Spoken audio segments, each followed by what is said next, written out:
weather.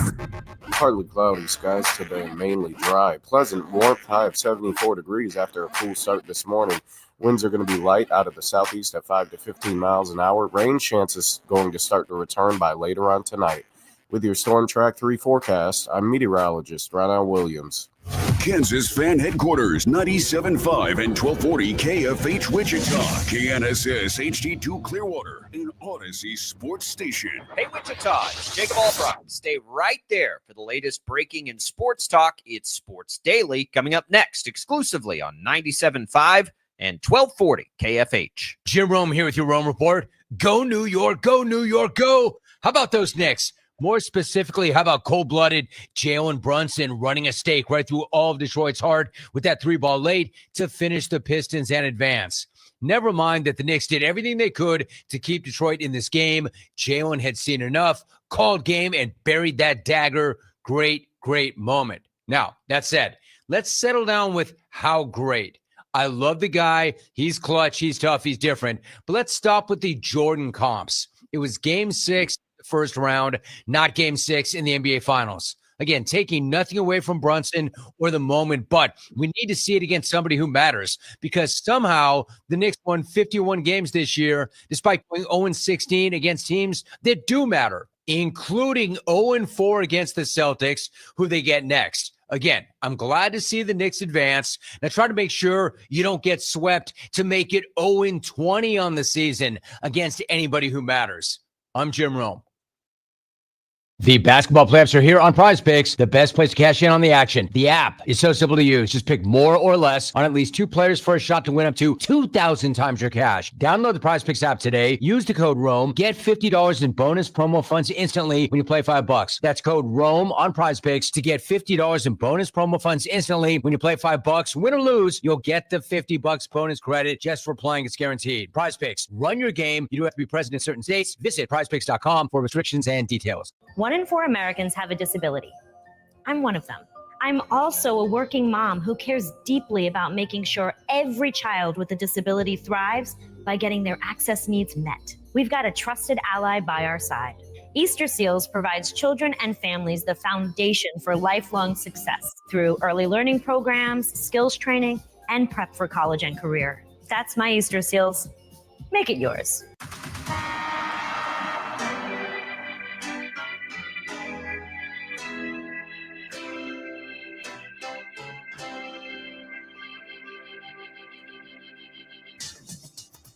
Now, from Wichita's most listened to sports radio, 97.5 and 1240 KFH. This is Sports Daily with Jacob Albrock and Tommy Kester.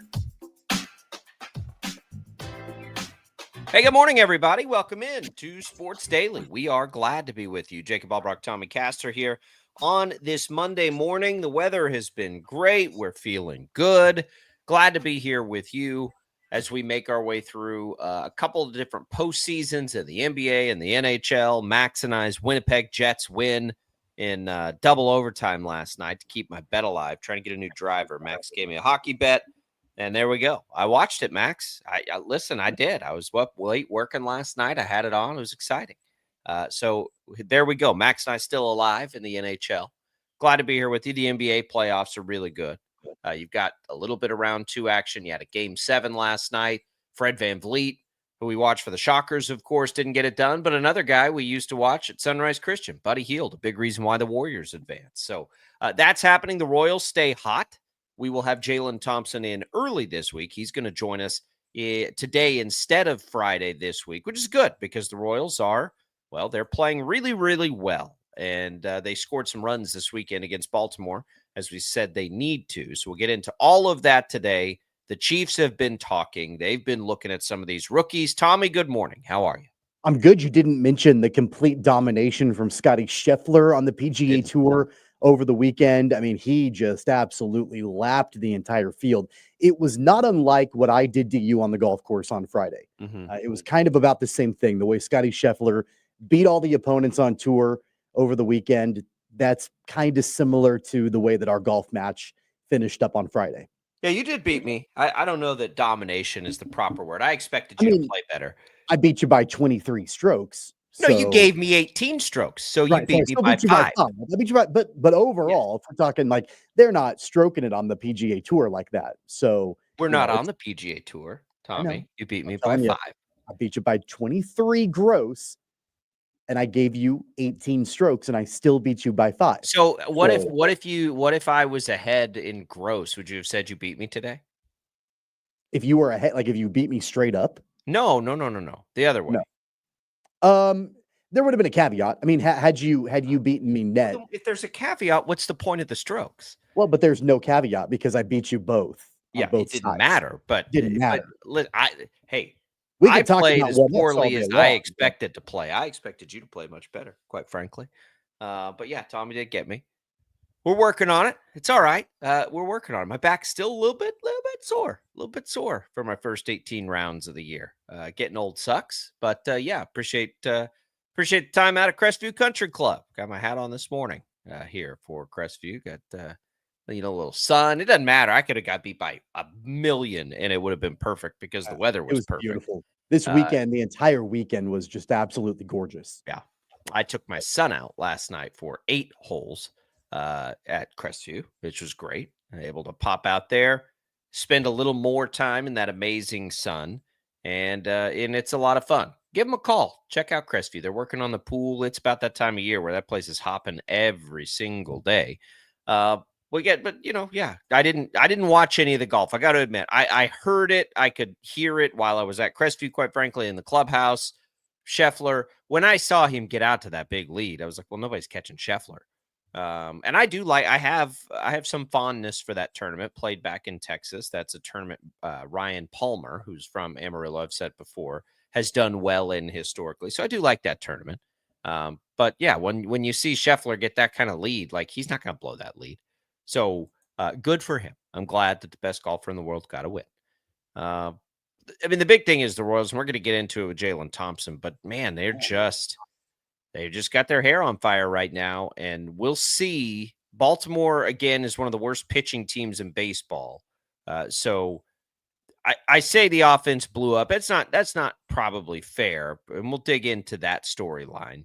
I don't know how much you paid attention to the Chiefs and what Andy Reid was saying over the weekend. They get a chance to see some of these guys now. This will be what's coming this week. And then, the big update there, Josh Simmons is doing the individual work. So He signed Andy his contract Reid's too, by the way. I don't know if you saw quote here that. is So just taking it slow here is what they're going to do with him. I don't know. I think that's the thing we'll watch more than anything with the rookies, Tommy, out of the gates. Not that he's going to be the biggest impact guy, but just because he could transform so much of this team. I don't expect, and I know they're saying I don't know that I would expect him right out of the gates. There's no reason not to take it slow with him. yeah, well, and I know that the other big storyline I just mentioned, he signed his contract over the weekend too. Adam Schefter reported that. So the fully guaranteed, I think it's 14 million or whatever it is for the first rounder that the Chiefs were able to get for him. And so that's all done and set, ready to go. At least that's out of the way. There was never any doubt that was going to take place, but that's out of the way and done. Now it's just getting him rehabbed, getting him healthy, getting him ready to go. And I don't think that there is like an overwhelming sense of urgency to get him in because you do have a stopgap at left tackle with Jalen Moore. And so I don't think because, it's not like you're walking into this season with just the dumpster fire at left tackle that you had last year. If that was the case for the Chiefs, then yeah, like I would say you got to hustle to get Josh Simmons ready to go. But there is a little bit of a buffer. I think you can take your time slightly. I'd like to see him back, of course, as soon as humanly possible, but it's not like there's this like glaring issue where you've got to have him there right away. At least the Chiefs have done what they can to get somebody at least to fill that role for the time being until he's ready to go. Yeah, you say Moore is the stopgap. I don't. I think Jawan Taylor's the stopgap. Like he's the odd man out. And this will be an interesting thing to watch too. Like if Simmons is really good, like if he's healthy, if he's really good, you think it's Jalen Moore that will take the bench? I kind of think it'll be Jawan Taylor. And I've had this thought for a long time. I don't think Jawan Taylor's played very well for the Chiefs. I think he's just been better than the bad left tackles they've had. I bet you see Simmons or Moore slide over to right tackle. If Simmons is ready to go, I think that's what we're going to see. I don't think that you see Josh Simmons playing right tackle. I don't think they drafted him. No, I don't either. I think you see Jaylon Moore playing. I think I feel like that's probably a more likely scenario. If Taylor ends up on the bench, he's going to be gone after this year more than likely anyway. That's what I'm saying. So, I mean, I would imagine it'd be Jaylon Moore sliding over. I can't imagine that. Yeah, I mean, you could do. Josh, who was dominant, by the way, at the left tackle position in college at Ohio State, projected out before the injury to be a top 10 pick. Right. And they're paying him, rookie left tackle money. They're not going to slide him over to right. I mean, it'd be Jaylon Moore that would do that, I would think. Yeah, I agree with that. My point is that I think Jawan Taylor will be the odd man out if Simmons is ready to go. Whichever one plays left and right, I would agree with you. You'd probably play Simmons left. I don't really care as long as they're both playing. That's a good development. If those two are the two tackles, that's a good development for the Chiefs. That means they'll both have been better than anything the Chiefs have run out the last couple of years. I think so. That's the thing to watch. But the reality is Jawan Taylor there, who can play it. You have the time to take with Josh Simmons that you might need. The medicals on him are going to be bad. We're never going to get that true story, right? We're never going to know how his knee's actually progressing until we see him play out on the field. But we'll get into that later in the show. It's a good topic of discussion. We'll come back. We'll hit the Royals a little bit when we return. Don't go away. More Sports Daily right after this.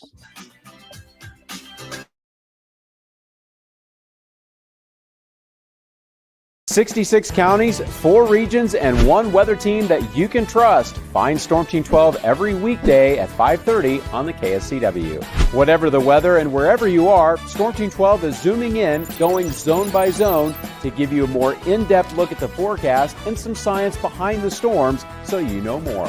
We're focusing on the forecast so you can focus on what's important to you. Storm Team 12 Weather Focus, 5:30 on the KSCW. The future of television has arrived. Next Gen TV is here with stunning video, movie theater quality sound, enhanced voice clarity, and interactive features, all upgradable for the future. Learn more at watchnextgentv.com. Sometimes people tell us, I don't get it, it's just tea. But let me tell you, we are so much more than just tea. With 20 plus flavors of sweet and unsweet iced tea, the possibilities are endless. Come on in and try them all for free to find your favorite or get us on the go for your busy lifestyle. And don't miss happy hour every day. So the next time someone tells you it's just tea, tell them to come by and find out why we say drink tea, be happy. It's the canvas of our imagination. They tell a story. Clouds affect the events of your day. Sometimes they growl, sometimes they inspire, but they're always the messengers of nature's mood written in the sky. Storm Team 12 understands the language of clouds. We're dedicated to decoding their message so you know what to expect. Behind every cloud, there is a story waiting to be told. Trust Ross Jansen and Storm Team 12, alerting you first to the impact on your life. When you need help, remember, you're not alone. We are here. We are neighbors. We are together. We are Kansas.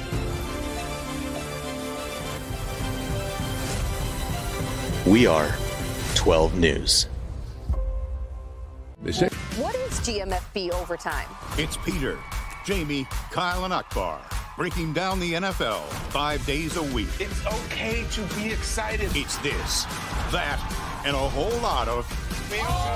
It's football for everyone. Weekdays at 10 a.m. on KSCW.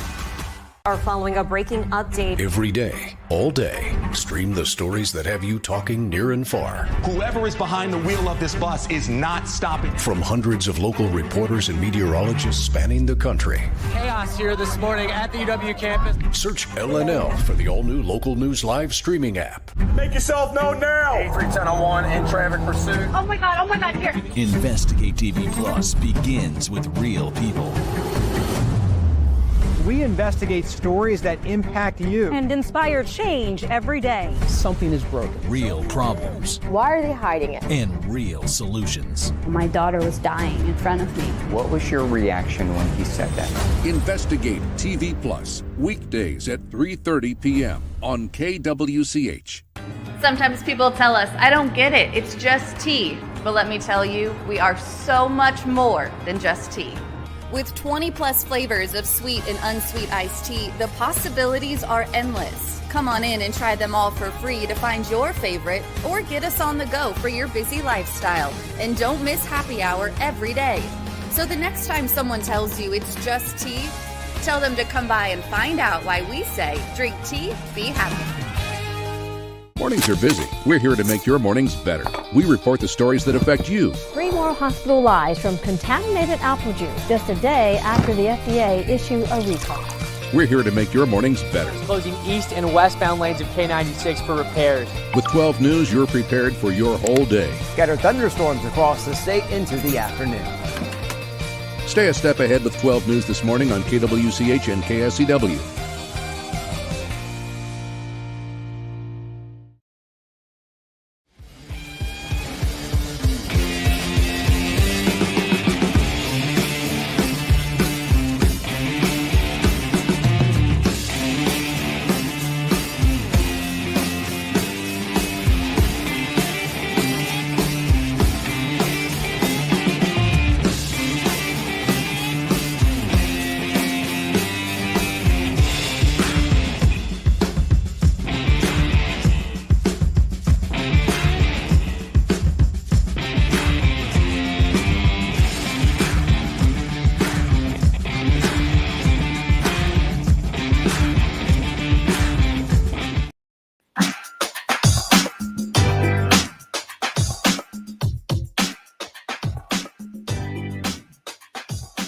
All right, welcome back in, everybody. Thanks to Prairie Fire Coffee for being here and being a part of the show and keeping us fueled up here each and every morning on the Odyssey family of networks. Jacob Albrock, Tommy Castor with you. Max Power, powering some hockey love. I don't know if you saw it last night. That Winnipeg game was wild, just flipping back and forth, Tommy, between that and the year. I'm in now on the NBA playoffs. Everybody can stop giving me a hard time. Like, I'm in. I've been watching a lot more now than I have all year, and it's been good. It's been good. You know, the Warriors Rockets last night was good. Cavs Pacers is almost guaranteed to be a great series. I try to get on as much hockey as I can. I watched a little Stars Avs this weekend.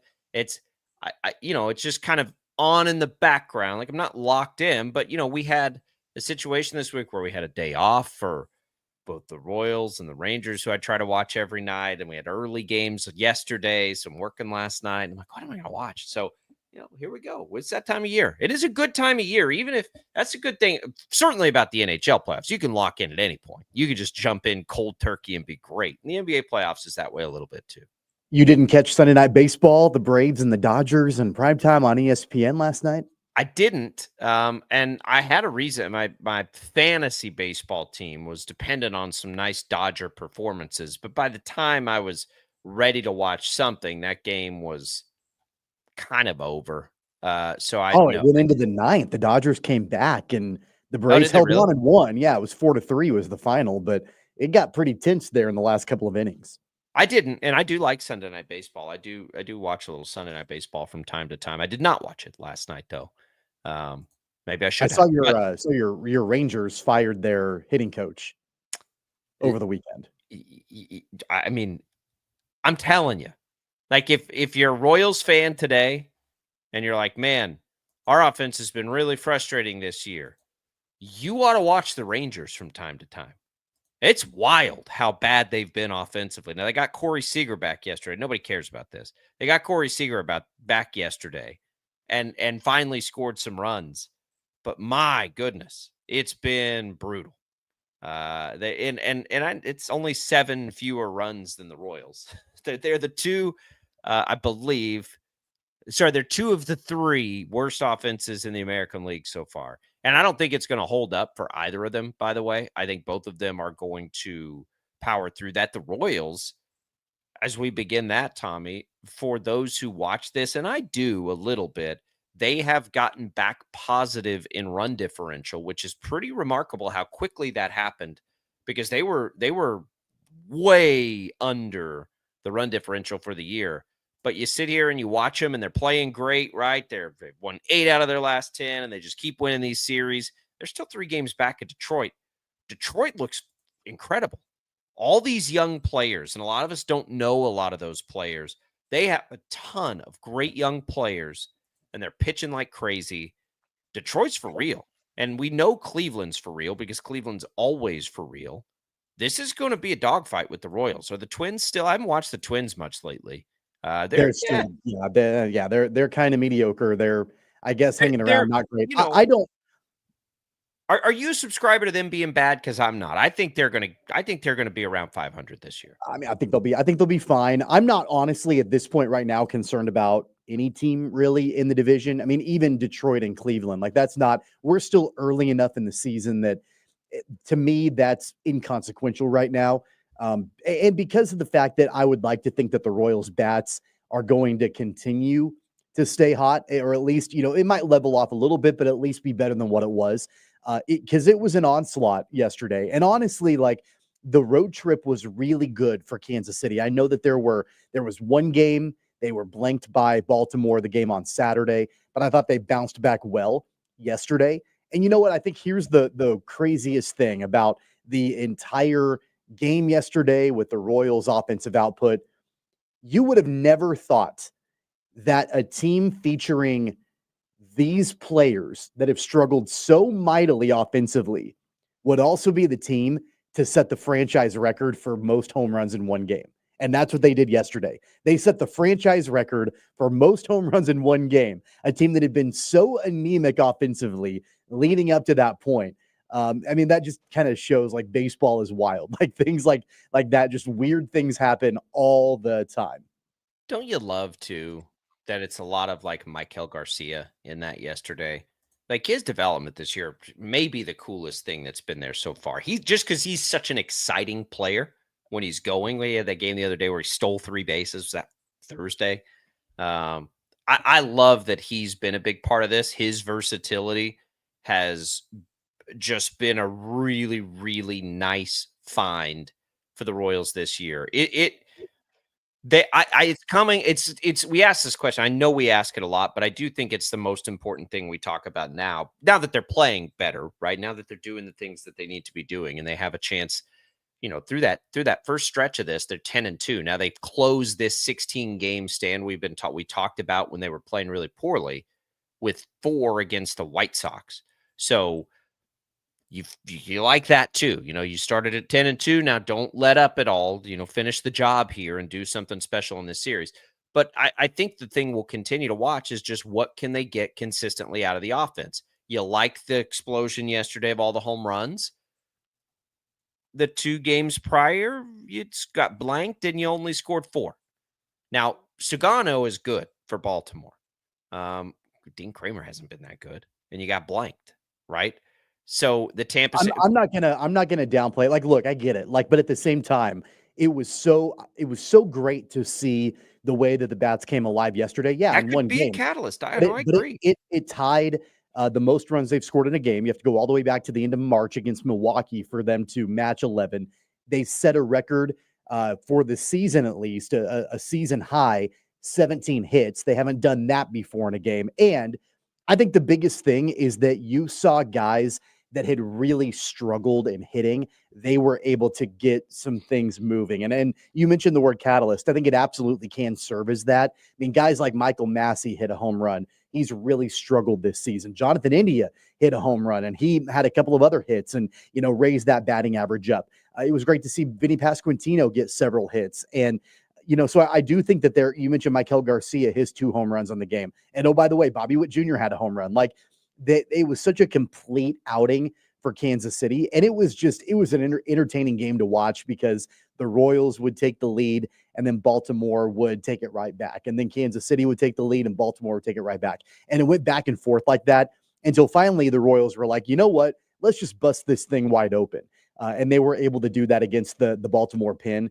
And, there was a fairly high leverage moment for the bullpen for Lucas Ursig.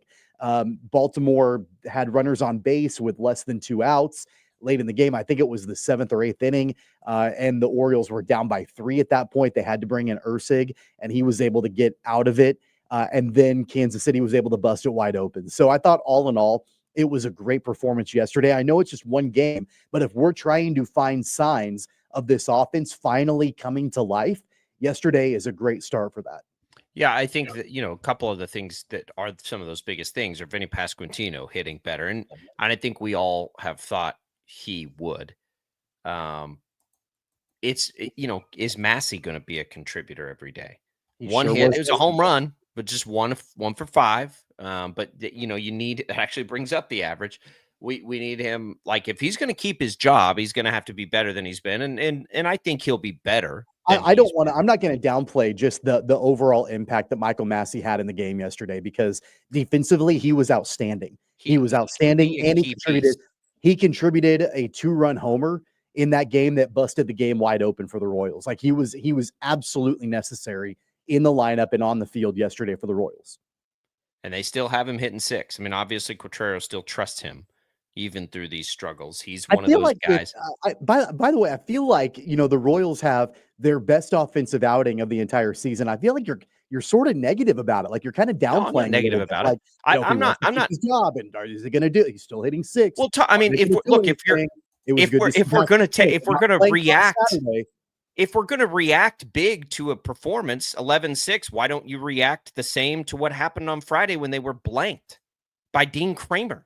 Like, I don't want to overreact or react to anything. I want to see. I'm not overreacting to it, but we've been searching for signs of life offensively for this team, and we've been searching for signs of consistent offense. Yes, they scored 8 in the finale against Tampa, but they scored 6 in the 2 games prior. Like, I'm glad they scored 11 runs yesterday. I'm very glad they scored 11 runs yesterday. I won't be nearly as glad as they score 3 and 2 the next 2 against the White Sox. You know what I mean? Like, it's the consistency that's got to be there. I'm glad they can score 11 in one game. I'm more concerned with, can they consistently score 4 or 5 and get up to at least league average? I get that. I understand that. But I was concerned at one point that they couldn't even do that in one game.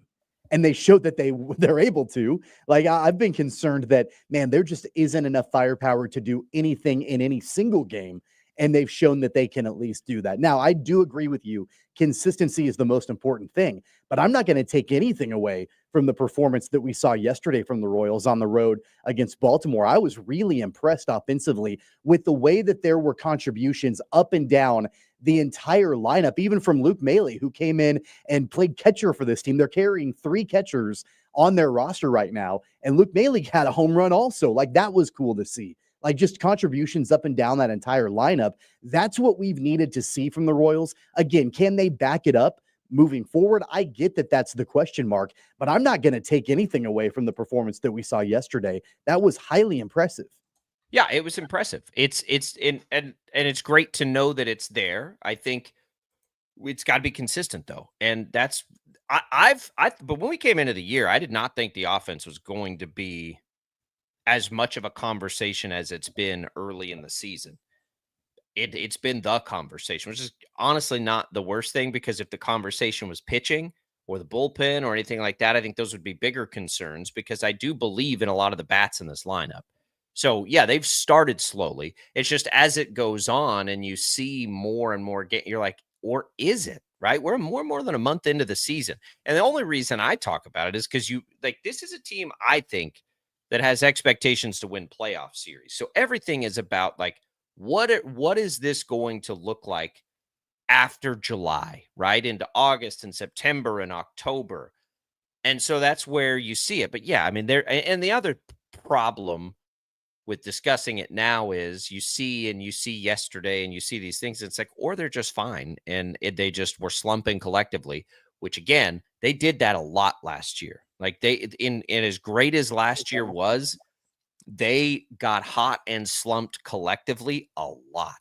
They were not good offensively going into the postseason last year, if you'll remember. Like they really slowed down offensively to They end also the were missing season. Vinny Pasquantino for the last month of the year too, which, certainly brought down their offensive output. And they got him back for the postseason just in the nick of time, and they got a series win, but it wasn't through offense. So those things linger, and it's like, this is a team that you feel like on paper shouldn't be that dependent on one guy like Vinny, but if they are, that just tells you they need help. And so that's all I'm trying to do here is like either everybody gets back to their average, in which case probably the offense will be just fine, or we need to keep watching and wondering if they're going to do something. But it's too early for any of that. We're watching May baseball, so we're trying to decide it. We'll talk to Jaylon Thompson about it. White Sox series comes up here, Tommy, 4 games. And it's a 7-game homestand, by the way. They'll play every day this week before you get Boston at home for 3. I don't want to stretch it out to 7 because we focus so much on these 16 games, and this is the final 4 of the 16. They've only lost 2 so far in the first 12. Are we so spoiled here that we're like, it's got to be 3-1 against the White Sox? I do kind of feel that way.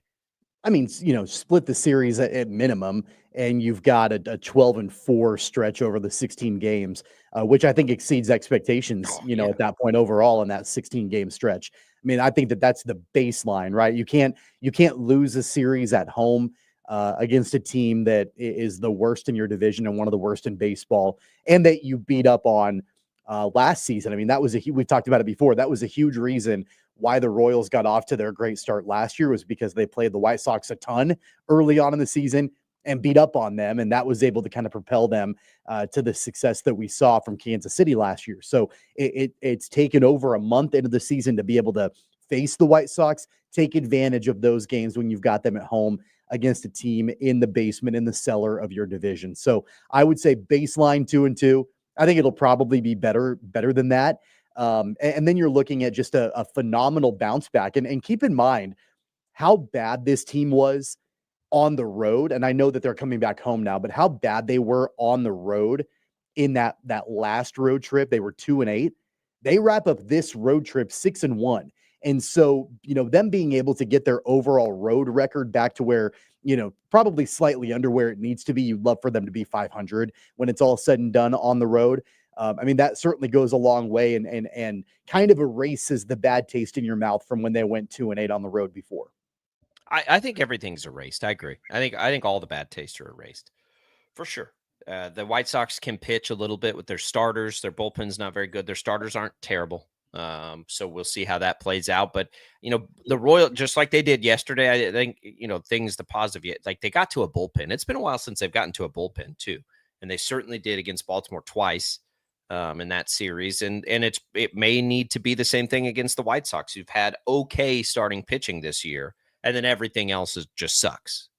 Yes, let's all collectively take a look at Luis Robert, right, in this series, potential trade candidate for the White Sox if somebody's willing to take on some money. A good player. They signed him to a big deal. He's not helping them, though, so we can watch him in that series. And we'll keep an eye on all of it. Jaylon Thompson's in next. We'll get his thoughts on the weekend and everything that we are watching with the Royals this time of year. He's got an early visit this week.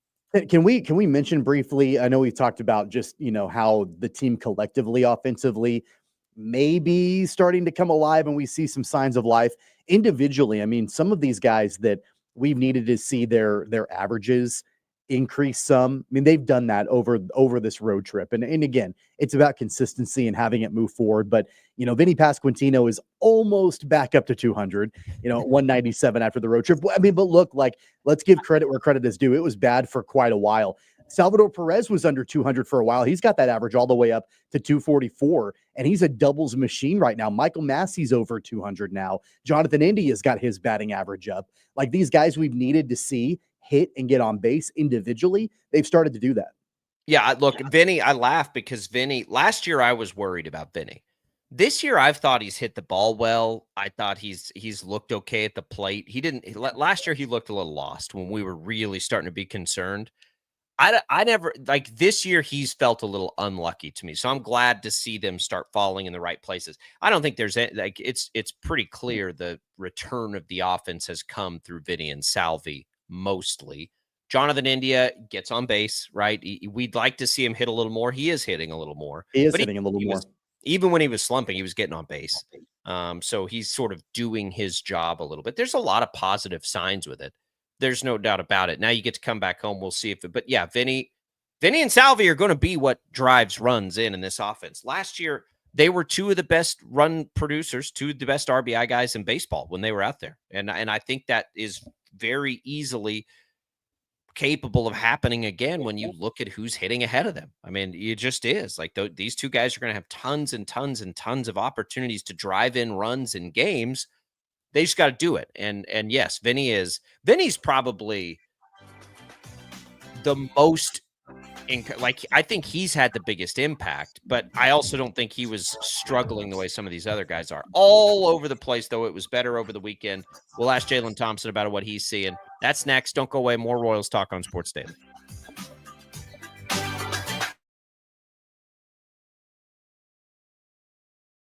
"66 counties, 4 regions, and 1 weather team that you can trust. Find Storm Team 12 every weekday at 5:30 on the KSCW. Whatever the weather and wherever you are, Storm Team 12 is zooming in, going zone by zone to give you a more in-depth look at the forecast and some science behind the storms so you know more. We're focusing on the forecast so you can focus on what's important to you. Storm Team 12 Weather Focus, 5:30 on the KSCW. The future of television has arrived. Next Gen TV is here with stunning video, movie theater quality sound, enhanced voice clarity, and interactive features, all upgradable for the future. Learn more at watchnextgentv.com. Sometimes people tell us, I don't get it, it's just tea. But let me tell you, we are so much more than just tea. With 20 plus flavors of sweet and unsweet iced tea, the possibilities are endless. Come on in and try them all for free to find your favorite, or get us on the go for your busy lifestyle. And don't miss happy hour every day. So the next time someone tells you it's just tea, tell them to come by and find out why we say, drink tea, be happy. It's the canvas of our imagination. They tell a story. Clouds affect the events of your day. Sometimes they growl, sometimes they inspire, but they're always the messengers of nature's mood, written in the sky. Storm Team 12 understands the language of clouds. We're dedicated to decoding their message so you know what to expect. Behind every cloud, there is a story waiting to be told. Trust Ross Jansen and Storm Team 12, alerting you first to the impact on your life. When you need help, remember, you're not alone. We are here. We are neighbors. We are together. We are Kansas.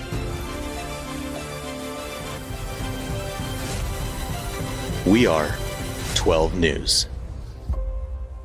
They say, what is GMFB overtime? It's Peter, Jamie, Kyle, and Akbar breaking down the NFL 5 days a week. It's okay to be excited. It's this, that, and a whole lot of... It's football for everyone. Weekdays at 10 a.m. on KSCW. Are following a breaking update. Every day, all day, stream the stories that have you talking near and far. Whoever is behind the wheel of this bus is not stopping. From hundreds of local reporters and meteorologists spanning the country. Chaos here this morning at the UW campus. Search LNL for the all-new Local News Live streaming app. Make yourself known now. 310-01 in traffic pursuit. Oh my God, here. Investigate TV Plus begins with real people. We investigate stories that impact you and inspire change every day. Something is broken. Real problems. Why are they hiding it? And real solutions. My daughter was dying in front of me. What was your reaction when he said that? Investigate TV Plus, weekdays at 3:30 p.m. on KWCH. Sometimes people tell us, I don't get it, it's just tea. But let me tell you, we are so much more than just tea. With 20 plus flavors of sweet and unsweet iced tea, the possibilities are endless. Come on in and try them all for free to find your favorite or get us on the go for your busy lifestyle. And don't miss happy hour every day. So the next time someone tells you it's just tea, tell them to come by and find out why we say drink tea, be happy. Mornings are busy. We're here to make your mornings better. We report the stories that affect you. 3 more hospital lies from contaminated apple juice just a day after the FDA issued a recall. We're here to make your mornings better. Closing east and westbound lanes of K96 for repairs. With 12 News, you're prepared for your whole day. Scattered thunderstorms across the state into the afternoon. Stay a step ahead with 12 News this morning on KWCH and KSCW.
All right, welcome back, everybody. It is Sports Daily. Glad to be here with you, Jacob Albrock, Tommy Castor, on this Monday. Still tracking down Jaylon Thompson. Oh, that'll be in the next hour, won't it, Tommy? Yeah, we'll get Jaylon Thompson in the next hour.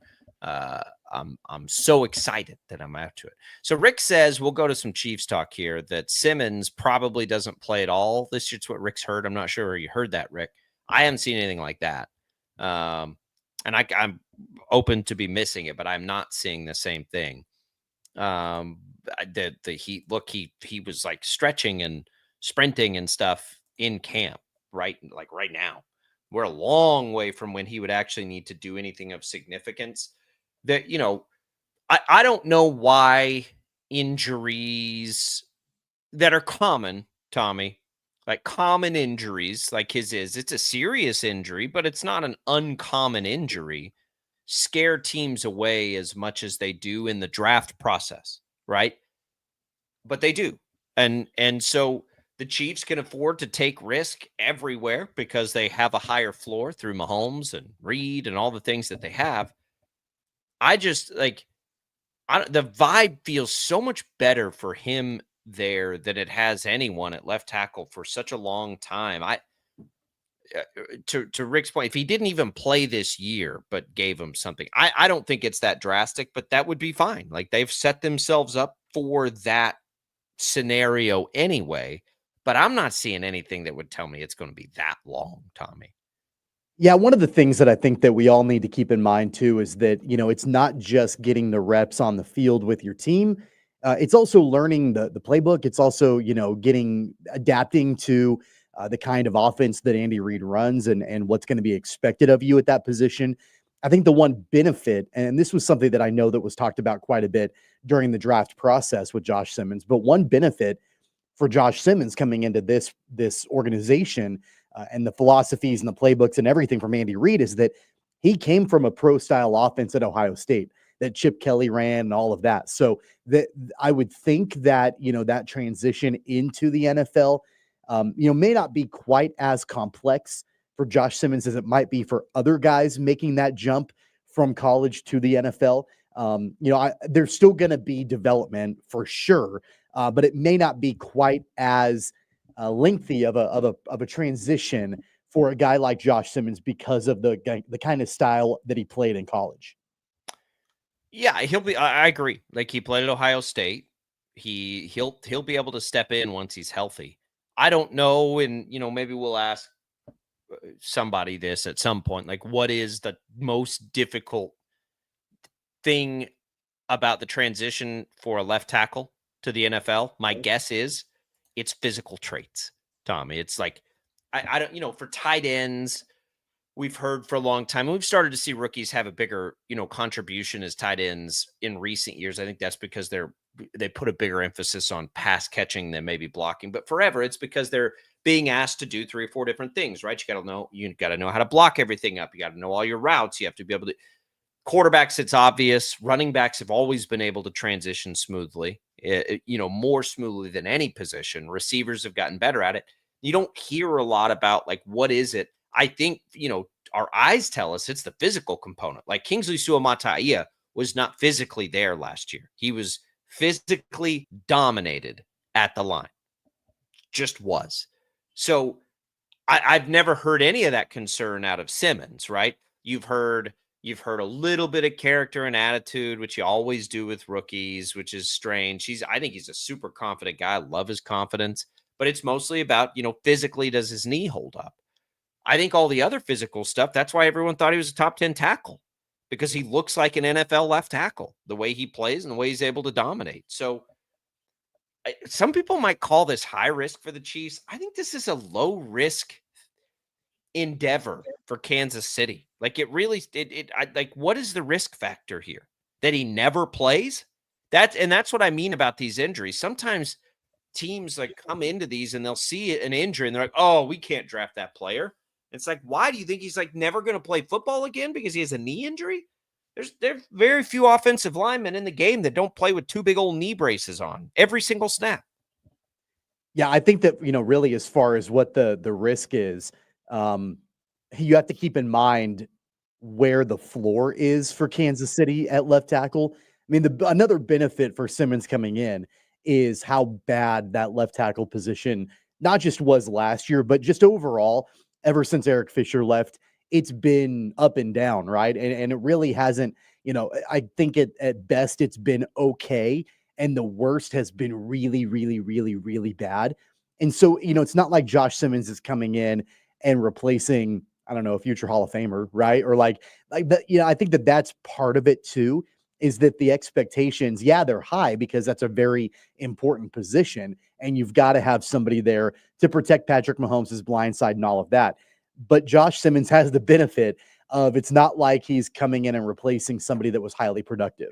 Right. Yeah. That certainly does help, right? Like you're kind of anything is better than the bottom. And that's where the Chiefs at least were a year ago. And so I do think that that's why, like, if I'm Josh Simmons, I'm happy coming into this role. And I know I've got to rehab and I've got to get healthy and I've got to learn how to adapt to the NFL and all of that.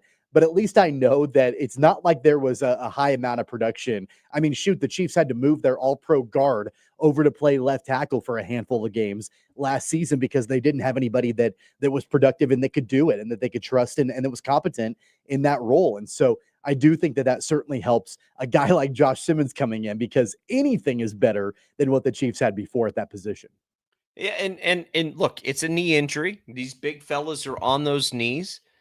I get it. I understand it. It's just to see if he really is that universally revered, that kind of a slide. I don't know. Maybe the Chiefs just get that benefit of the doubt and that luck factor that it doesn't matter if it. Can we give him the benefit of the doubt, because it's not like he is often injured in his career, and I know it's been a serious injury, and that was 100% the reason why he slid down draft boards all across the league going into the draft. But it's not like this guy is hurt all the time. He had one, and it's a big one, right? But like he's had one injury in his college career. That was it. It's not like he's injured all the time. Right. This was it. If he can rehab and get back from it, and I know that like there are people that have not been able to come back from injuries like this. I get that, but let's give this guy the benefit of the doubt that he can rehab his way back. He ran a few drills. Like he ran drills already. Like when they took him, I was like, okay, is he going to have to like, maybe he'll be ready by like week 10? Like, no, like he's doing drills now. And the Chiefs came out and they said, we're really comfortable with it, which of course they're going to say that. Like it will become a fascinating storyline where it may not be if he was 2 years into the league. Like, is he totally healthy? Is he not healthy at all? Like, that's what I'm not. My whole point for all of this is like, how does a guy who Like, I haven't read one person that follows this stuff that doesn't say most talented tackle in the draft. Not one. It's this knee injury. And that's what I mean. Like, does that mean he doesn't play this year?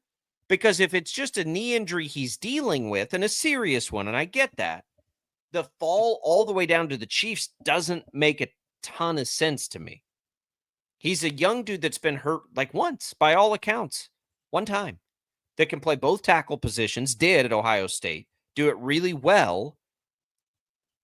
Okay. I mean, I guess we'll find out, but the risk seems very appropriate for the Chiefs, and it probably seems appropriate for a lot of different teams if he really is that talented of a tackle.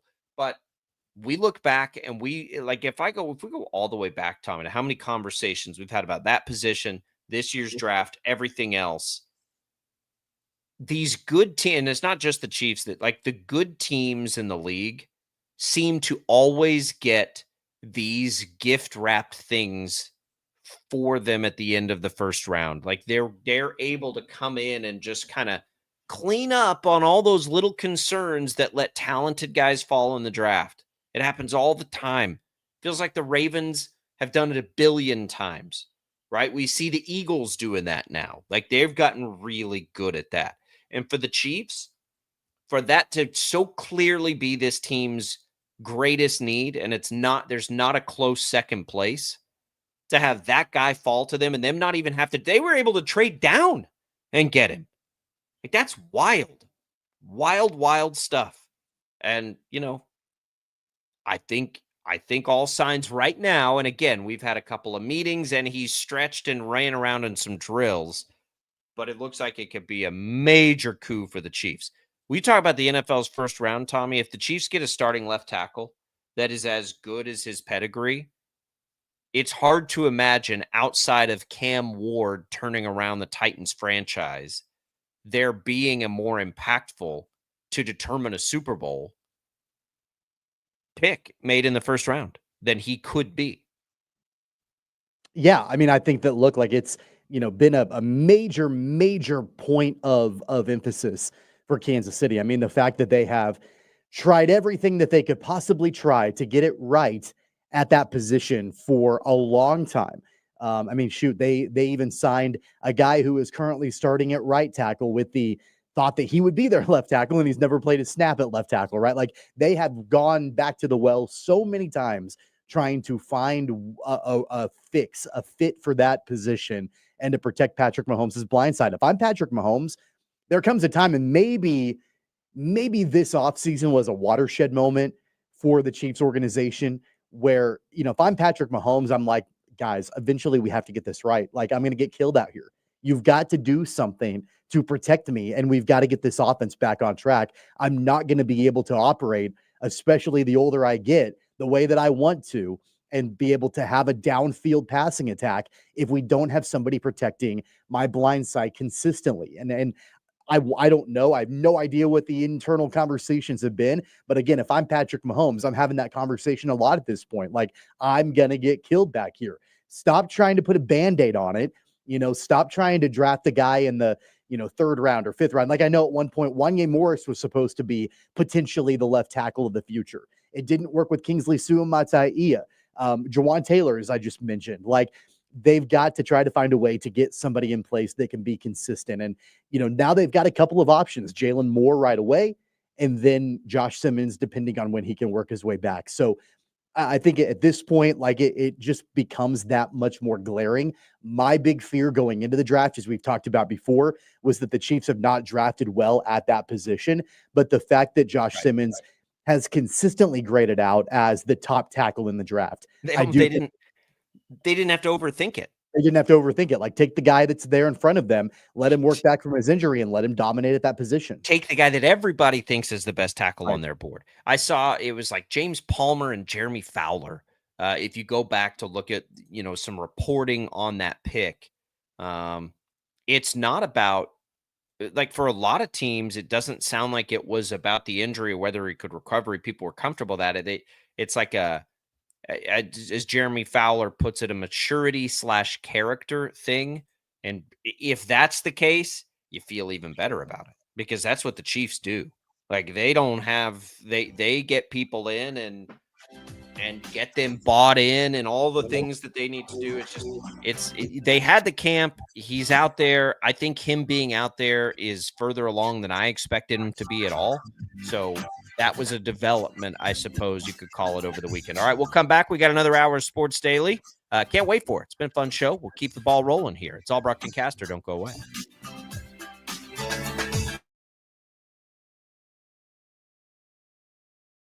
66 counties, 4 regions, and 1 weather team that you can trust. Find Storm Team 12 every weekday at 5:30 on the KSCW.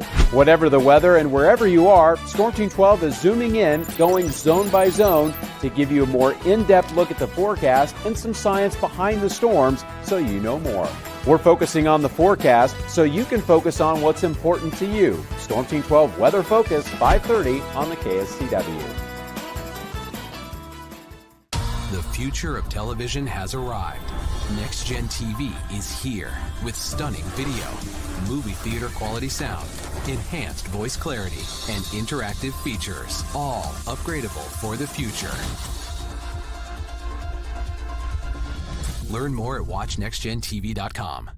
Sometimes people tell us, I don't get it, it's just tea. But let me tell you, we are so much more than just tea. With 20 plus flavors of sweet and unsweet iced tea, the possibilities are endless. Come on in and try them all for free to find your favorite or get us on the go for your busy lifestyle. And don't miss happy hour every day. So the next time someone tells you it's just tea, tell them to come by and find out why we say, drink tea, be happy. It's the canvas of our imagination. They tell a story. Clouds affect the events of your day. Sometimes they growl, sometimes they inspire, but they're always the messengers of nature's mood written in the sky. Storm Team 12 understands the language of clouds. We're dedicated to decoding their message so you know what to expect. Behind every cloud, there is a story waiting to be told. Trust Ross Jansen and Storm Team 12, alerting you first to the impact on your life. When you need help, remember, you're not alone. We are here. We are neighbors. We are together. We are Kansas.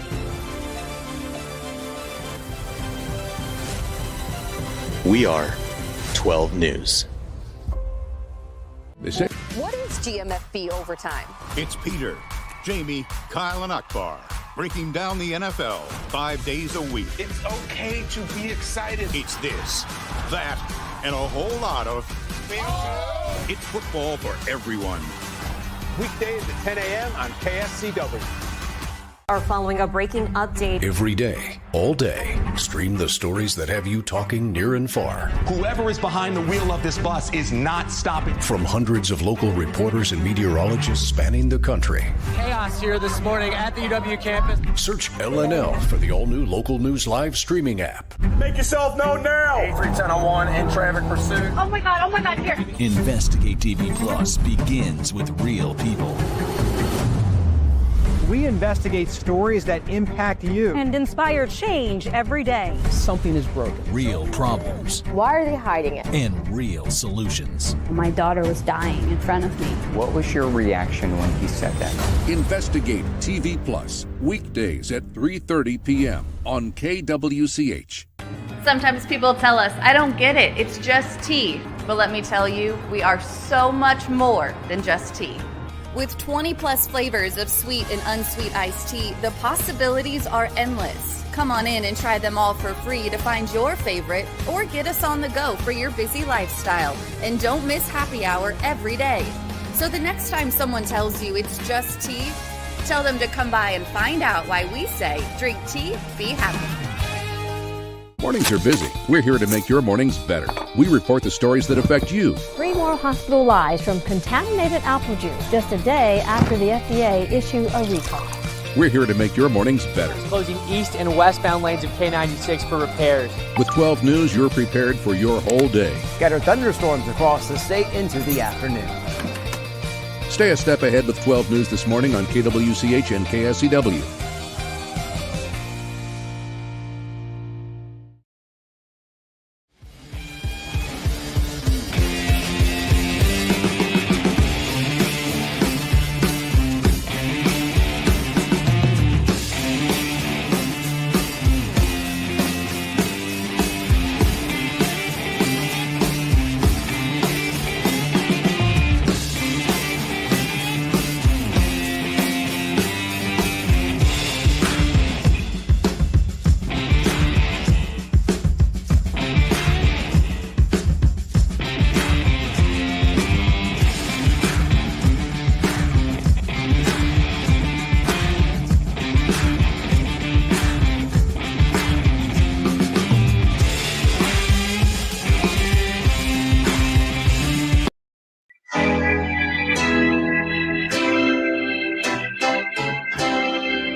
from Wichita's most listened to sports radio, 97.5 and 1240 KFH. This is Sports Daily with Jacob Albrock and Tommy Kester. All right, welcome back, everybody. It is Sports Daily. We're glad to be here with you. Here's an opportunity for you to win some HTO right now. You can get some free iced tea on us here at Sports Daily and Odyssey. All you got to do is text the keyword T to 20357. That's TEA to 20357. That'll get you a free cup of tea. While you're in there, if you're looking for a way to show those teachers how much you love them, you can place an order. A lot of people have been doing this for some gallons to go to the Teachers Lounge. It's Teacher and Nurse Appreciation Week. Teachers and nurses this week with their work ID badge can get buy one, get one free teas as well. But you can get a free one on us. Again, it's just TEA to 20357. Good luck, everybody. As we begin another hour of Sports Daily, Jaylon Thompson will join us here in just a bit later in the hour to talk more about the Royals. We've been talking Josh Simmons and the Chiefs. He's going to dominate the headlines, I think, this offseason. As far as the rookies go, Tommy, probably as far as anything goes, quite honestly, because they brought everything else back, right? Like, we kind of know what to expect pretty much everywhere for the Chiefs. We know what they'll be doing pretty much everywhere, and we'll wait to see it. But of the new players, like, I think Simmons is the most impactful. Royals got a little run. Royals is the receiver they took out of Utah State. He got a little run as maybe a contributor. I think for all the people that wanted the Chiefs to take a receiver, he could have an impact. I mean, to me, it's much smarter to take one there with a specific skill set, which seems to potentially back up Rashee Rice. But he'll get a little run, and then Brashard Smith is going to get some run too, Tommy, because that was the other spot. You'd heard the Chiefs might be ready to do a little something at running back there, and they go and they take a guy in the last round. They did trade up to get him, which means it tells you they like him. But I think he could contribute right away. Pacheco did as a 7th-round pick, so why can't he? Yeah, that's the biggest question mark that I've got going in, outside of the Josh Simmons health conversation is, what is running back going to look like? Are you going to be effective having Pacheco and Hunt and Mitchell and Smith, like, as that being your running back room? And then maybe they can be productive. We've seen Pacheco be productive throughout the course of his career when healthy.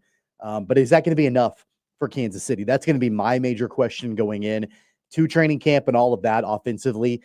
Is what do things look like running back wise? And we know Andy Reid doesn't always or rarely leans on the running game at all. And so that may be another indication that they're not going to be doing a whole lot of running. I think Brashard Smith, his contributions will primarily be as a pass catcher out of the backfield or even split out wide potentially. I think that's how they'll plan on using him. Whether or not he gets that kind of run in actual meaningful games, time will tell. But that's really where his, I think, value comes in. Well, I'm fine with his value being a backup to Isaiah Pacheco, right? To me, like, I would have been fine had they invested heavily in a running back that can be a control. I don't have a problem with that. Receiver bothered me more this year. But the reality is I'm fine with Pacheco. It's just, what do they do if Pacheco goes down again? And it can't be Kareem Hunt. I like Hunt. I'm glad he's there. He did a great thing last year for them. He has no juice in that run game. And they got to have a little juice in that run game. So Pacheco has the juice. I like Pacheco. For me, it's if and when he needs time because he's hurt or because you don't want to give him 20 carries a game, who can then spell him? And so I'm totally good with Brashard Smith there. Where's that juice coming from? Because, Brashard Smith, I think, has shown that he's one of, if not the best pass-catching running backs that came out of the draft. And so I think that's where they envision utilizing him. I don't know if he's a quote-unquote juice guy out of the backfield necessarily. So if Pacheco goes down, I agree with you. Kareem Hunt doesn't have it. Elijah Mitchell probably doesn't have it. Does Brashard Smith have it? I think that's a pretty heavy burden to put on a rookie like that if Pacheco goes down with an injury. Yeah, and maybe it's a good point. Maybe it's a combination of he and Kareem Hunt. I mean, I just don't have any hope for Elijah Mitchell right now. I mean, Elijah Mitchell has juice, I suppose, when he's out there. But he carried it. He averaged almost 6 yards a carry in the ACC. Tommy, I don't think that's insignificant. I mean, I'm trying to, what is the math on 235 carries is what he had when he was full-time running back, as he played receiver a lot too, right? Yeah, I mean, he averaged almost 17 carries a game last year for them. His receiving numbers were fine, but it was only 327 yards on the year. He was used primarily as a runner last year for SMU. It was just the only time we'd seen him do that. But to me, it's like at that position, that's tread on the tires, right? He carried it a lot last year for SMU at a high clip. I'm trying to find his numbers when we talk about juice on, and it ain't going to come up soon. We'd have to look into it. Like how often did he break one off? But if you're averaging almost 6 yards a carry, you're breaking some off. So I do think it's there. I think it's a 7th round pick, right? Like, can he handle between the tackles in the NFL? There's only one way to find out for the NFL.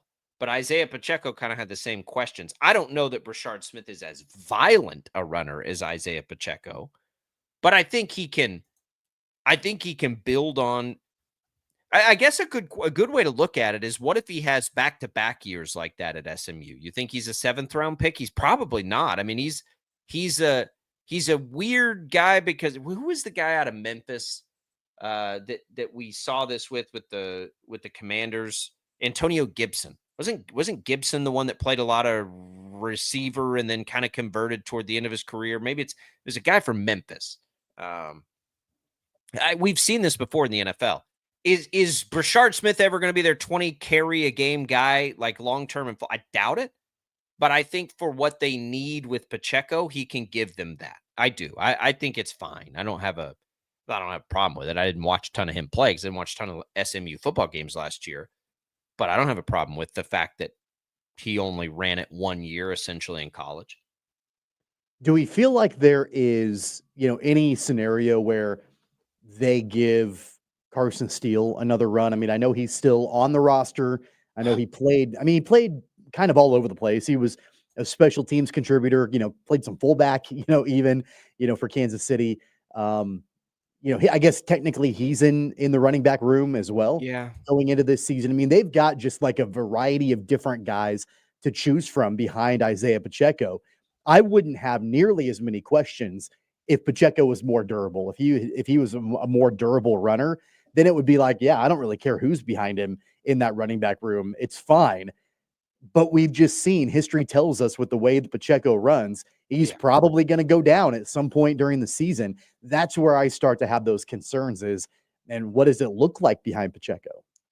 And I've been saying that for 2 years with Pacheco. I don't think Pacheco's going to get like a contract extension or anything, or they're just, which is unfortunate and kind of sucks, but it is what it is. I don't know about Carson Steele. He got outmatched when the regular season got underway. Like, he looked so good in the preseason. He didn't look nearly as good in the regular season. I don't know. I think he could have a role. If I'm Carson Steele, I'm spending this entire offseason learning how to be the best blocker that I can be, both as a run blocker and as a blocker for Patrick Mahomes if I'm in the backfield. That's what I would do if I were Carson Steele. His style is reflective of Isaiah Pacheco. I don't think he has that second gear that Pacheco has. And that's what the run game really missed last year when Pacheco was out. And even once he came back, because I'm not 100% sure he was fully healthy, it's that break one off ability that, to me, keeps a defense honest. Like, yeah, Kareem Hunt, when it was short yardage, like, you could count on him to get a job done, and you could count on him in pass pro and all of those things. But what about when it's, and Pacheco does this all the time. Like, what about turning a 5-yard gain into a 15-yard gain or a 25-yard gain? That, to me, is what keeps a defense a little more honest in what they have to have. And I don't think Carson Steele is going to give them that, by the way. But I think what Carson Steele can give them is in an injury scenario for Pacheco, what if it was a backfield that combined, his violent style with the Brashard Smith, who's a little more athletic? Like, I think is it ideal? Like, could they have drafted a more complete back earlier in the draft? Sure, they could have. Like, yeah, they could have gotten a probably a simpler answer, but they didn't want to emphasize that. They waited, right? They waited until the 7th round to do it. They traded up to get a guy, they like him whenever teams trade up, but I didn't think it was as urgent as some of the noise we were hearing. I just think they need to be able to keep Pacheco to about 16 carries a game. Yeah, I mean, I think that, in an ideal world, you've got a healthy Isaiah Pacheco who's your bell cow. Kareem Hunt can come in and spell him from time to time. And then with Brashard Smith, I mean, I feel like the expectation, at least, is that he kind of fills that Samaje Perine third down role. Yeah, I mean, he's out still of the backfield, catching passes, all of that, right? He's got to make the roster, absolutely. So I think that's kind of the way that they envision him. And then Elijah Mitchell is a pure wild card. So I think that's the way they want it to all sort of pan out. The question just becomes, Isaiah Pacheco gets hurt. What are you doing at that point? Mitchell can help him in the return game too, which is significant. I mean, it is now. That's the other thing for the Chiefs, though. We can revisit that. We can go back to some of the sound. Jaylon Thompson later in the hour. When we come back, we got more Sports Daily. Don't go away.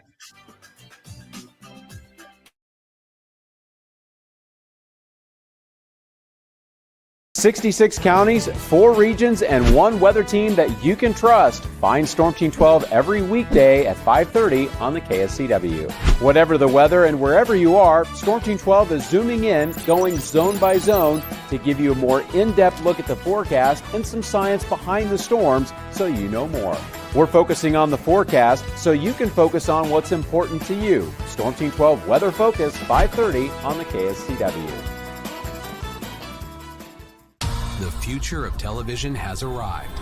Next Gen TV is here with stunning video, movie theater quality sound, enhanced voice clarity, and interactive features, all upgradable for the future.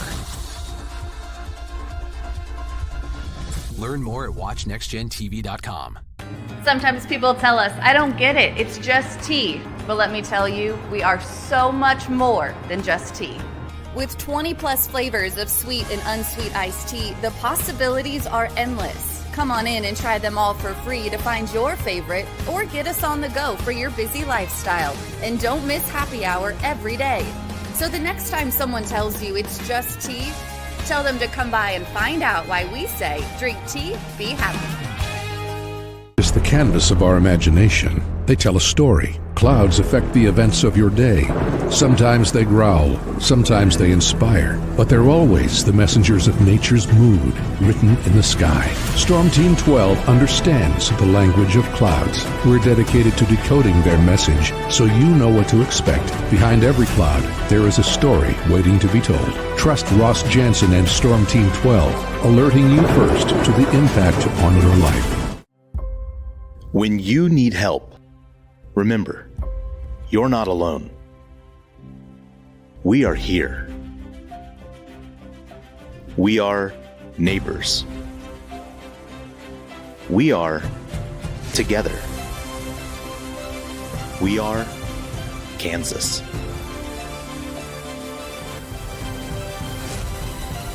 We are 12 News. What is GMFB overtime? It's Peter, Jamie, Kyle, and Akbar breaking down the NFL 5 days a week. It's okay to be excited. It's this, that, and a whole lot of... It's football for everyone. Weekdays at 10 a.m. on KSCW. Are following a breaking update. Every day, all day, stream the stories that have you talking near and far. Whoever is behind the wheel of this bus is not stopping. From hundreds of local reporters and meteorologists spanning the country. Chaos here this morning at the UW campus. Search LNL for the all-new Local News Live streaming app. Make yourself known now. 31001 in traffic pursuit. Oh my God, here. Investigate TV Plus begins with real people. We investigate stories that impact you and inspire change every day. Something is broken. Real problems. Why are they hiding it? And real solutions. My daughter was dying in front of me. What was your reaction when he said that? Investigate TV Plus, weekdays at 3:30 p.m. on KWCH. Sometimes people tell us, I don't get it, it's just tea. But let me tell you, we are so much more than just tea. With 20 plus flavors of sweet and unsweet iced tea, the possibilities are endless. Come on in and try them all for free to find your favorite or get us on the go for your busy lifestyle. And don't miss happy hour every day. So the next time someone tells you it's just tea, tell them to come by and find out why we say drink tea, be happy. Mornings are busy. We're here to make your mornings better. We report the stories that affect you. 3 more hospital lies from contaminated apple juice just a day after the FDA issued a recall. We're here to make your mornings better. Closing east and westbound lanes of K96 for repairs. With 12 News, you're prepared for your whole day. Scattered thunderstorms across the state into the afternoon. Stay a step ahead with 12 News this morning on KWCH and KSCW.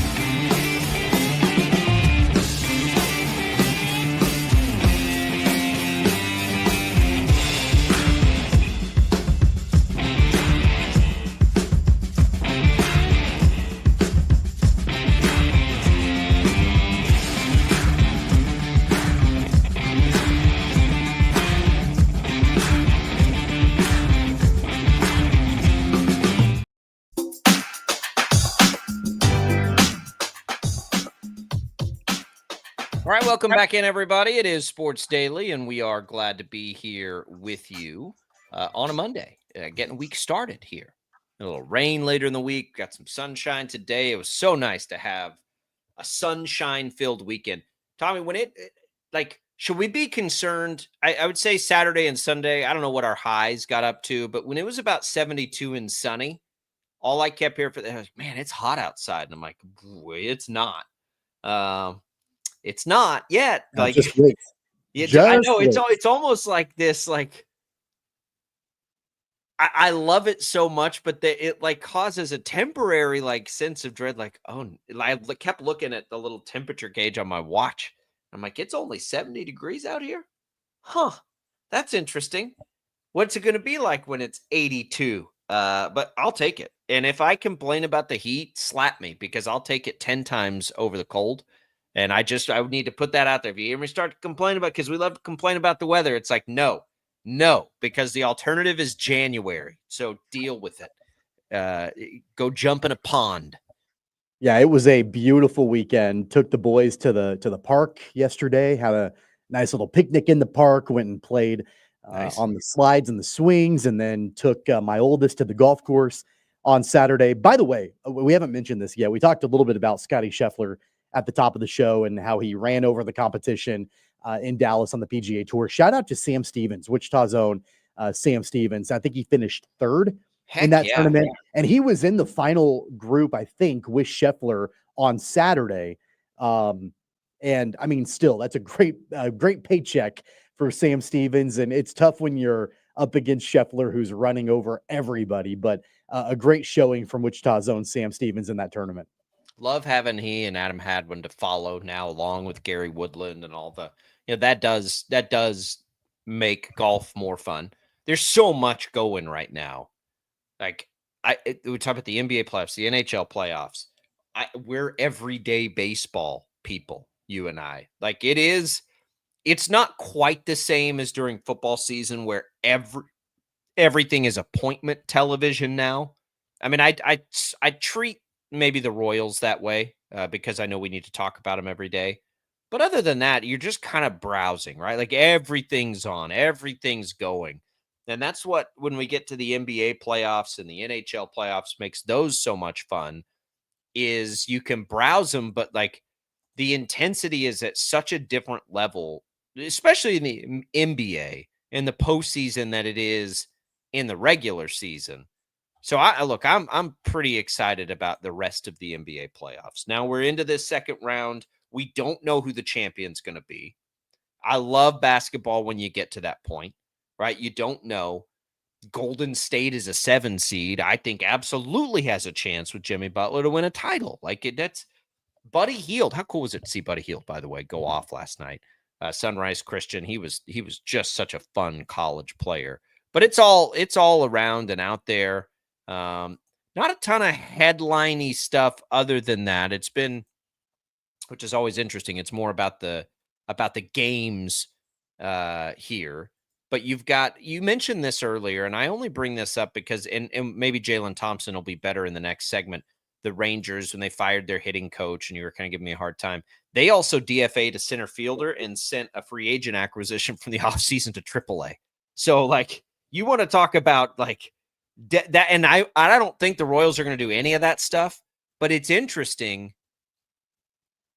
to see that level of intensity and desperation there now from a contender. And that's the most aggressive a team has been yet thus far this year. I don't think the Royals were inching closer than that, but they haven't been that much better than the Rangers offensively. We saw MJ Melendez optioned, so that happened. I think Hunter Renfro's probably next. I think that, and I know they need to Hunter Renfroe. I think they probably need to figure out what, the replacement, I guess, is every day for Hunter Renfroe. But I think DFAing him is probably what's next, I would imagine. He had an okay game yesterday. I mean, I think he was 2 for 5 in yesterday's game, had a really nice double down the line at one point of the game. So that was good. Got his average up to a whopping 160. So better than MJ Melendez was for sure, but they've really limited his playing time. He hasn't been in the starting lineup much at all lately. He did get the start yesterday for sure. I mean, I would imagine if they're going to make another kind of move, that would probably be the next one. I agree. I mean, that's where, if they called up Cags tomorrow, I think it would be at the expense of Hunter Renfroe. I think he's kind of the next. He better have productive at bats when he gets his opportunities. We'll get with Jaylon Thompson. I do think it's interesting to see that happen and then wonder, how aggressive would the Royals be here in some decisions like that to send messages? Here's a headline for you, Tommy. Did you see President Trump's been talking to Nick Saban? This was a couple of days ago. Apparently, and this is an interesting strategy from Saban. He's kind of been in his ear, I guess. The president was on Alabama's. He was in Tuscaloosa for Alabama's commencement address. Is it that time of year? I guess it is that time of year. And so Saban talked to him and basically kind of laid out some of the troubles right now that old guys like him have with NIL. And I think it was the Wall Street Journal that had this, is it's more about reform than elimination. But as we wait, and we all kind of know now, it's going to take congressional intervention here to come up with sweeping guidelines that, line up for every team. It's going to have to be like a federal law. It can't just be state by state. They've kind of tried that. It's weird. It's confusing. But Congress doesn't appear to have an appetite to do any of that. I think probably while these court cases are out, we have a president that'll do anything to be popular, right? I'm not even kidding. I could, executive actions have never been higher in some of these things. This is what's always been fascinating as politics and the NCAA stuff have slammed together. People are pretty aligned in what they would like to see. So it's such a political win for Congress or whoever to figure this out a little bit. And now you've got this president who in his term is trying to do these things through executive orders that people kind of want to be done, or at least some people. Everybody wants NIL reform. Everybody wants portal reform. Just said, don't. When we're all looking for political footballs, I say when politicians are all looking for political footballs, I think that's kind of interesting to hear that he's been in his ear a little bit. Well, and the problem that we're going to run into from a congressional point of view is that gridlock is always the biggest thing. Yeah, It it's takes big business. forever. It's Takes big business to be forever to get gridlocked. things done. That's right. And that's the bottom line is that like they can never get out of their own way. To make big things happen. The only reason I smile is because I could absolutely see that being Yes. becoming a major priority from this president and this administration when there are so many other things that are like more important than that, but that like they take up the mantle, and that becomes the biggest thing that they're going to try to push forward. I could absolutely see that that happening. And again, like we will never give you like political opinions on this stuff. We're not that into it. But I think like as a curious observer, you have a president that wants to do things very fast, right? We've seen that. You have a president that loves to be popular and liked, right? Like we've seen that not just in a presidency, but an entire lifetime and career. You have one that's prone to use a political method through executive actions to do things quickly. And you have a president that loves distractions, right? Like a, hey, look over here. All of those things, like Don't worry college, about the economy. Don't worry about, all the, that don't we're worry like about any of that. Don't look over there. Look at fixing this. the economy is as, hey, look at this thing.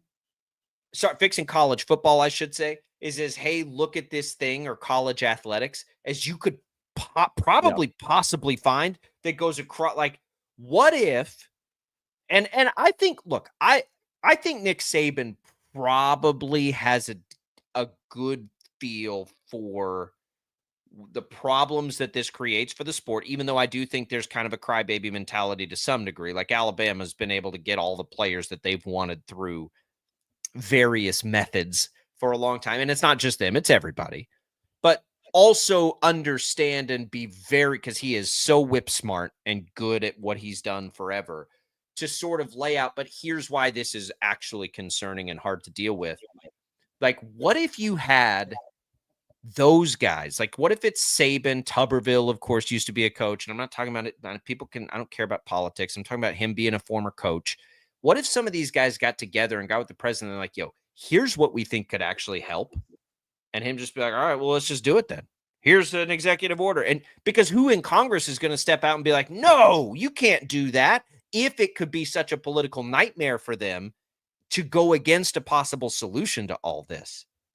I'm just saying. Well, like, I think the question then that comes to my mind is, would that executive order satisfy whatever the NCAA is wanting to have in place? Because like that's honestly, like I don't think the NCAA wants or doesn't want anything. I think they want their court battles to be done. That's what I think they want. think that the NCAA, this would have been done years ago if the NCAA would have gotten out of the way. Right. Like if they wouldn't have fought tooth and nail against this for so long, this would have been done and settled then. And so the NCAA has proven to be a pretty substantial roadblock in this entire endeavor.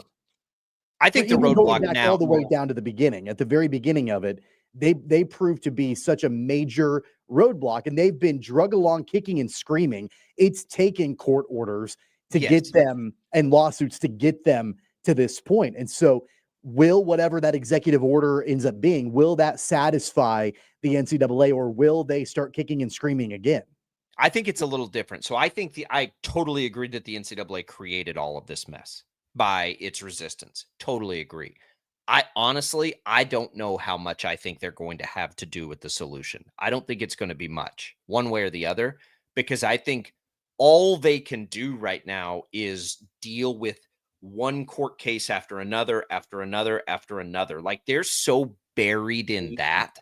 I don't think they're going to be now they may be a part of the enforcement of the solution still, but as far as whatever the solution is, man, I don't think it's going to be them. I think it's going to be the schools. And the NCAA is supposed to be a representative arm of the schools, but I think it's going to be the leagues. I think it's going to be Congress having to say, listen, here's how this is going to work in this country. The law says that XYZ.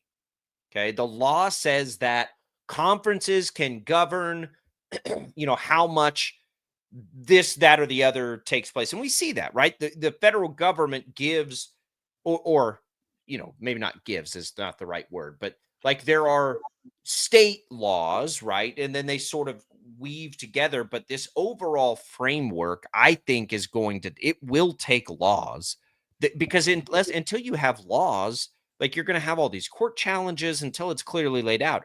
So if, for instance, President Trump says, all right, we're going to have an executive order. And if you're going to play and get paid, you have to serve this much time. You have to be under contract. We have to contract these players as like, if it's something like that, and it was universally kind of agreed to by the masses. I think it's not a bad avenue if you're Nick Saban to try and fix it. Like that'd be a pretty good avenue.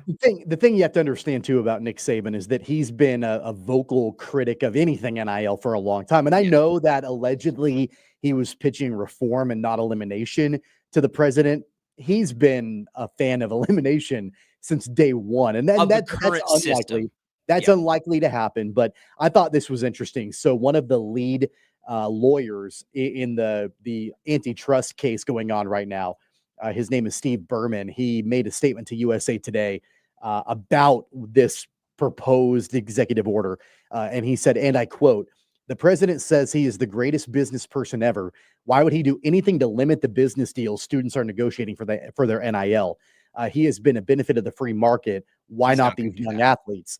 Yeah. As for Saban, what a hypocrite. He's been an opponent of NIL from the start while he made tens of millions off the backs of these athletes. So, I mean, it's interesting. It's interesting. The president wouldn't do that. I don't think the president that is very, looking to be popular would not do that because that would be very unpopular. It's a very small group of people. You think so? I mean, because I think a lot of folks that are the loudest. I mean, think of the comments that we get on this program. They're mad at the transfer portal. The only comments we get on this program are about people saying they don't like the fact that athletes are making money. No, I think it's more about the portal. I think it's more about the portal than the compensation. I don't think there are very many people that don't think athletes should be compensated anymore. It's the portal. Now, people might be jealous of how much they're making, but people are jealous of how much movie stars are making, coaches like they don't like that. I think the issue that college sports faces at the moment, that comes from the transfer portal, right? Like I think what's a good example of that? If what's the Tennessee quarterback? If he's going through this, like the issue is that he was trying to like drive him more in sort of this forced free agency. But if he was under some sort of contract with Tennessee, I don't think anybody would have an issue with the contract being big. Did anybody have a problem with Cooper Flagg? Because I think he set the record, right? He's had the biggest deal. Had the biggest deal? No. What if Cooper Flagg transferred to North Carolina next year? That's where people would have the issue, I think.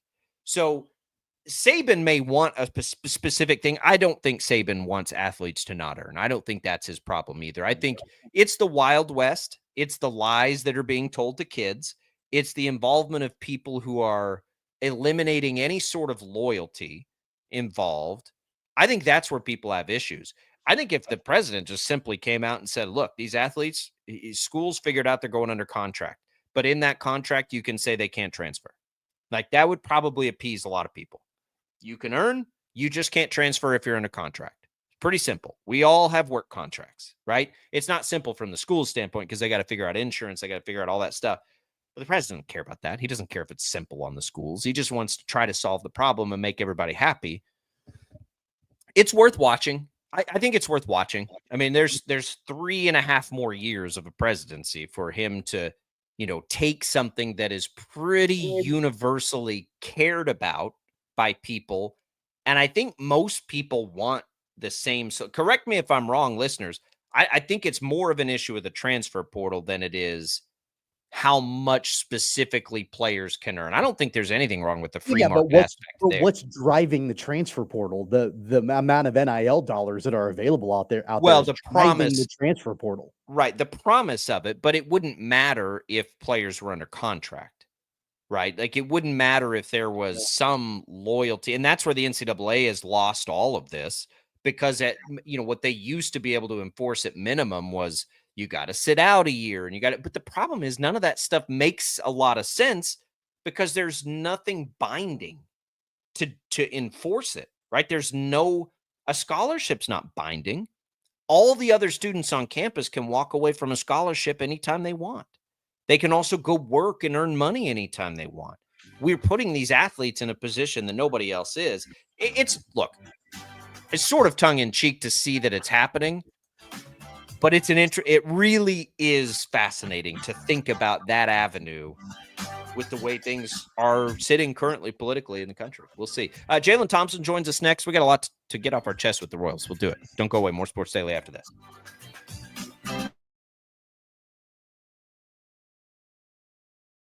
66 counties, 4 regions, and 1 weather team that you can trust. Find Storm Team 12 every weekday at 5:30 on the KSCW. Whatever the weather and wherever you are, Storm Team 12 is zooming in, going zone by zone to give you a more in-depth look at the forecast and some science behind the storms so you know more.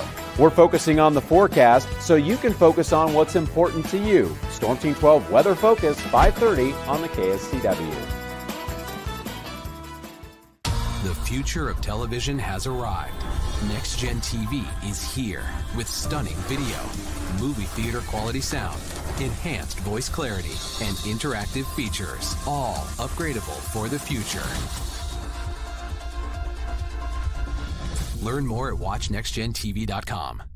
Sometimes people tell us, I don't get it, it's just tea. But let me tell you, we are so much more than just tea. With 20 plus flavors of sweet and unsweet iced tea, the possibilities are endless. Come on in and try them all for free to find your favorite or get us on the go for your busy lifestyle. And don't miss happy hour every day. So the next time someone tells you it's just tea, tell them to come by and find out why we say, drink tea, be happy. It's the canvas of our imagination. They tell a story. Clouds affect the events of your day.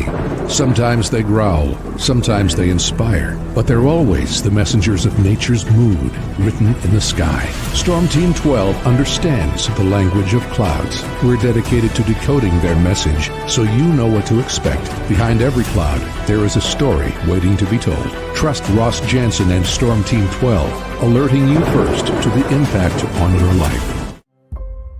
When you need help, remember, you're not alone. We are here. We are neighbors. We are together.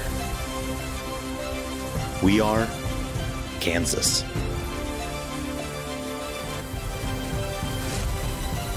We are 12 News. What is GMFB overtime? It's Peter, Jamie, Kyle, and Akbar breaking down the NFL 5 days a week. It's okay to be excited. It's this, that, and a whole lot of... It's football for everyone. Weekdays at 10 a.m. on KSCW. Are following a breaking update. Every day, all day, stream the stories that have you talking near and far. Whoever is behind the wheel of this bus is not stopping. From hundreds of local reporters and meteorologists spanning the country. Chaos here this morning at the UW campus. Search LNL for the all-new Local News Live streaming app. Make yourself known now. 831001 in traffic pursuit. Oh my God, here. Investigate TV Plus begins with real people. We investigate stories that impact you and inspire change every day. Something is broken. Real problems. Why are they hiding it? And real solutions. My daughter was dying in front of me. What was your reaction when he said that? Investigate TV Plus, weekdays at 3:30 p.m. on KWCH. Sometimes people tell us, I don't get it, it's just tea. But let me tell you, we are so much more than just tea. With 20 plus flavors of sweet and unsweet iced tea, the possibilities are endless. Come on in and try them all for free to find your favorite or get us on the go for your busy lifestyle. And don't miss happy hour every day. So the next time someone tells you it's just tea, tell them to come by and find out why we say, drink tea, be happy. Mornings are busy. We're here to make your mornings better. We report the stories that affect you. 3 more hospitalized from contaminated apple juice just a day after the FDA issued a recall. We're here to make your mornings better. Closing east and westbound lanes of K96 for repairs. With 12 News, you're prepared for your whole day. Scattered thunderstorms across the state into the afternoon. Stay a step ahead with 12 News this morning on KWCH and KSCW.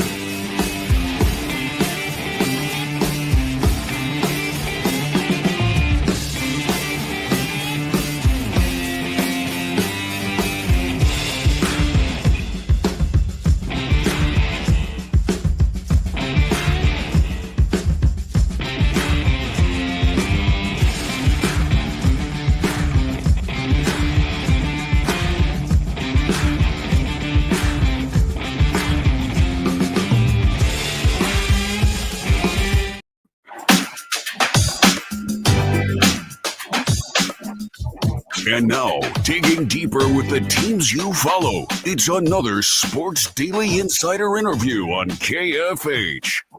And welcome back. That insider is Jaylon Thompson, KC Star, Royals reporter.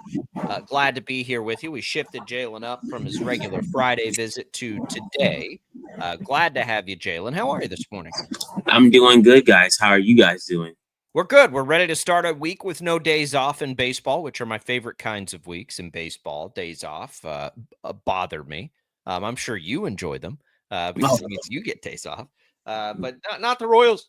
Not this week, Jaylon. We were discussing this in the first hour, and I'm curious to get your take on it. Are you what are you? We'll just take the Baltimore series, and you can take the Tampa series too if you want. They kind of mirror each other. You have 2 games in the Tampa series where they score only 3 runs and then an 8 run. And then in the Baltimore series, you have them getting blanked, scoring 4 runs, but then scoring 11 runs. Are we seeing the trends to consistent offense here, do you think, or should we still be plenty concerned about the games where they're not scoring? And 4 of 6 of those games where they're not scoring enough runs. I think you have to kind of look at it 2 ways. The first way, Sunday's game, the ball was flying out. When you hit it in the air to left field, it was going to go out. And you saw that where from the 5th inning on, all of those home runs were going to left center field. That's where they were landing.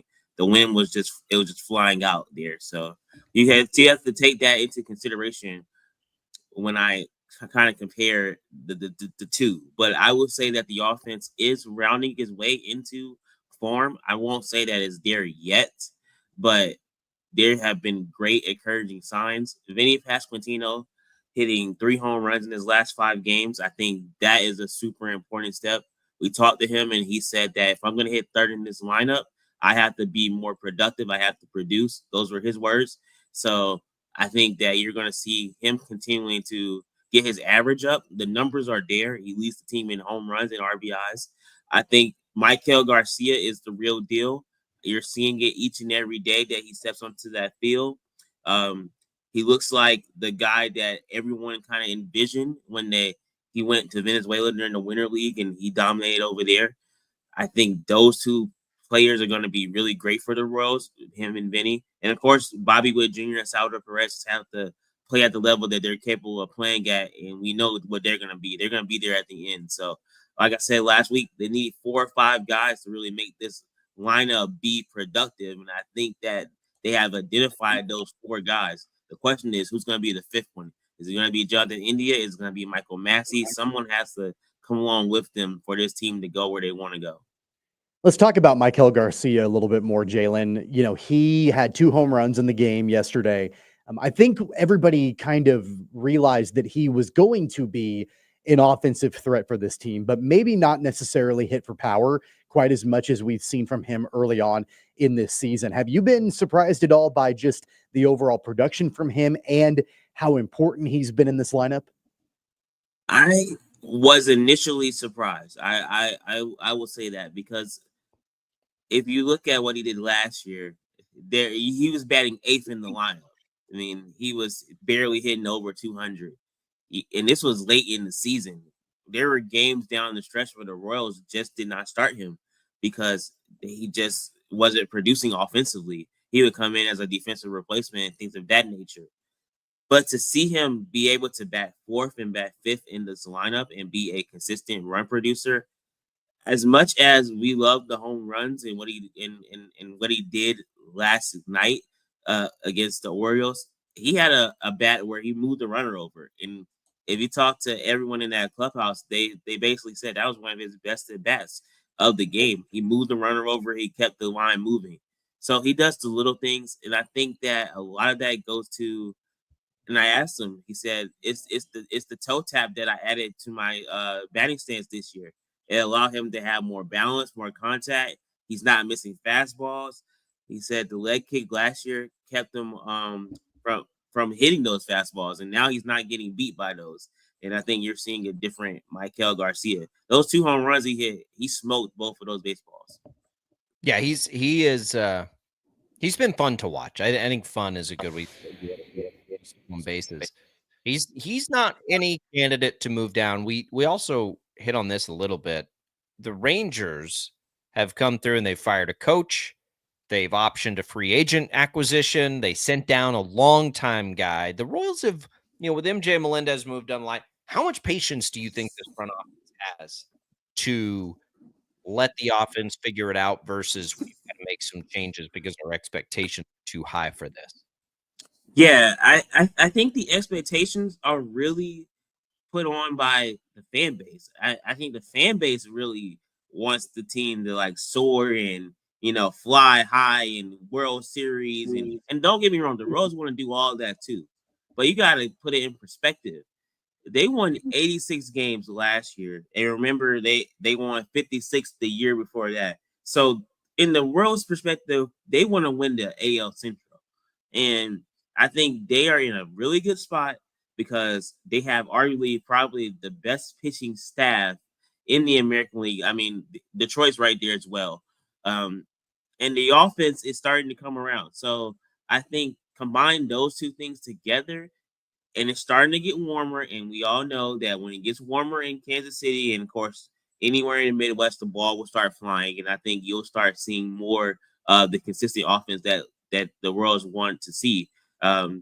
So I really think that this Royals team, they want to make the postseason, get over the hump, but I don't think they're putting extra pressure on themselves where they have to make a rash decision, where they have to go and say, all right, offense is not hitting right now. Go get Jack Caglione, put him in the lineup. They're not doing that. They are confident in what they have and what they built, and they know that their pitching is going to carry them on days when the offense is struggling, which we've seen this season. Let's talk a little bit about just the way that the overall top to bottom lineup for the most part delivered in yesterday's game. I know that you had mentioned like the ball was flying out of the ballpark. There were so many home runs for both teams, honestly, in the game yesterday. But it was good to see guys that had really been struggling to break out a little bit be able to do so. Jonathan India gets his first home run of the year. Michael Massey gets his first home run of the year.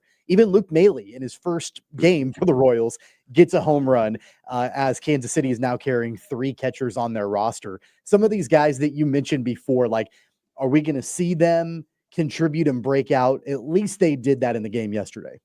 Yes, and I think the most important home runs of that whole game was Michael Massey and Jonathan India. They had to see the ball go over the fence to really settle in and get that kind of target, get that chip off their back. It was weighing them down. Jonathan India is funny. He hit his ball. He raced around first base because he thought it was going to be a double. He didn't know it was going to go over the fence. So he got to second base and he was like, "Oh, I can jog."